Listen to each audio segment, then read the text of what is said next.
काय सांगा कशा मोर्चा काढण्यात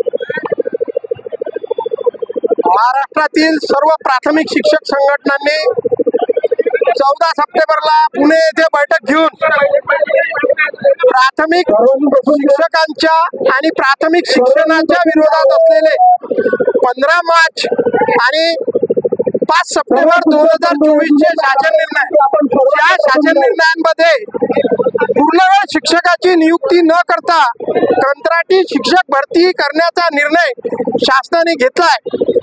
त्यामुळे आज वाडी वस्तीवरील शिक्षण हे धोक्यात आलेलं आहे आणि म्हणून महाराष्ट्रातील तमाम प्राथमिक शिक्षकांच्या संघटनांनी पालक संघटनांना सोबत घेऊन आज या मोर्चाचं आयोजन महाराष्ट्रात, संपूर्ण महाराष्ट्रात प्रत्येक जिल्हाधिकारी कार्यालयावर करण्यात आलेलं आहे। महाराष्ट्रातील एकूण 41 संघटनांचे 67 प्रतिनिधी त्या दिवशी पुणे येथील सभेला उपस्थित होते आणि त्यानुसार हे निर्णय जे आम्ही घेतले आहेत त्यानुसार की कंत्राटी शिक्षक भरती ही बंद करायची आहे।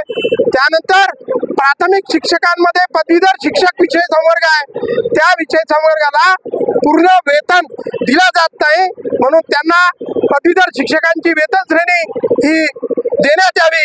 1 मार्च 2005 पूर्वी जी भरतीची जाहिरात निघाली आहे त्यानुसार त्या लोकांना जुनी पेन्शन ही लागू करण्यात यावी आणि 1982 प्रमाणे सर्व प्राथमिक शिक्षकांना जुनी पेन्शन लागू करावी।